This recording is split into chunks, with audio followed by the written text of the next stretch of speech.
Hello again, I'm Blunty. Guess what I'm up to today? The hint is the enormous inflatable red Android beast in the background. I'm down at Circular Quay here where Vodafone are putting on a thing about the HTC Desire HD phone, which is exclusive to them forever in Australia, it seems. And, you know, HTC Desire HD is the big deal Android phone. It's the flagship from HTC. It's supposed to be the biggest, the best, the brightest, the most awesome. So I've come down here to get a hands-on with it, and so far I'm liking what I see. An enormous red inflatable Vodafone Android thingy is kind of awesome. I'm already happy, but let's go have a look at the device and see what's on offer.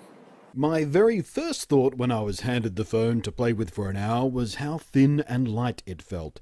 It runs Android, it's got a large 4.3-inch 480 by 800 LCD touchscreen, and on the back is the 8-megapixel camera and dual LED flash module. It's got all the bells and whistles and gizmos you'd expect from a flagship Android smartphone. It was responsive and it ran smoothly, and it's the first phone to use the brand new 1GHz Scorpion processor. It has 1.5 gigabytes of internal memory, and of course you can expand that by up to 32 gigabytes with a micro SD card.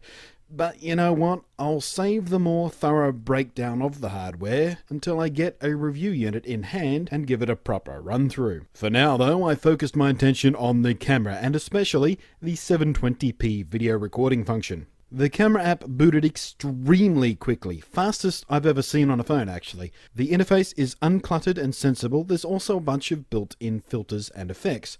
Mostly what you'd expect, no great surprises here, and of course there's one or two I could never ever imagine being any use whatsoever. They're just there to look bizarre and wacky, I guess.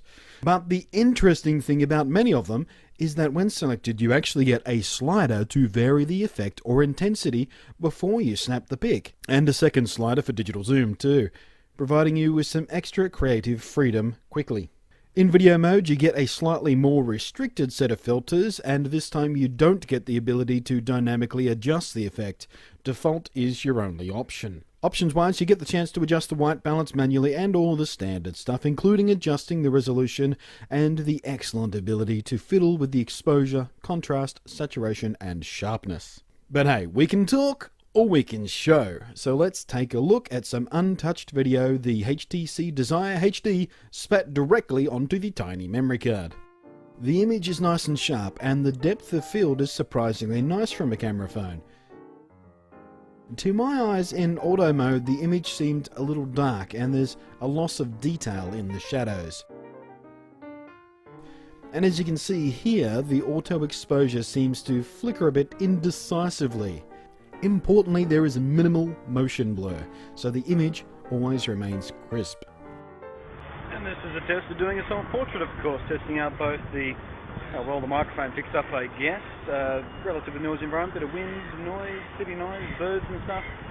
Now, there is no front-facing camera on this phone, of course, so when you're doing a self-portrait shot like this, I've got no idea what the framing is, which is a problem for me. As you can imagine, I wasn't impressed with the microphone's quality. It was thin and hissy, and this is a surprise, as the marketing materials for this phone make a pretty big deal about it having Dolby Digital technology and other fancy audio processing stuff built in. Clearly though, this didn't extend to the very, very ordinary microphone. And here is the obligatory direct comparison of the high-def video coming out of the iPhone 4. There are clear differences in both the white balance and auto exposure and saturation.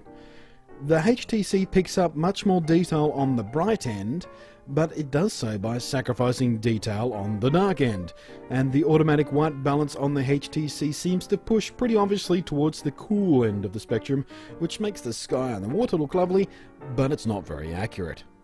On the whole, I was impressed by the camera on the HTC Desire HD, and most of the issues I've mentioned with the camera here are easily addressable by throwing the camera into manual mode and setting it up properly before a shoot, which is something you don't even have the option of doing with the iPhone 4, it's worth noting. But then again, having to go into manual mode and set everything up manually is an extra step you have to do just to make sure you get accurate pictures, so 6 of one, half dozen the other, depends on what you like best, I guess. The hardware overall felt fast, responsive and well built, and with a bit of luck I'll be getting my hands on a review unit soon-ish, so I can bring you a full review. For now though, I'll say if you are in the market for a new Android phone, this one needs to be on your list. Thanks for watching, I'm Blunty, and I'll catch you next time.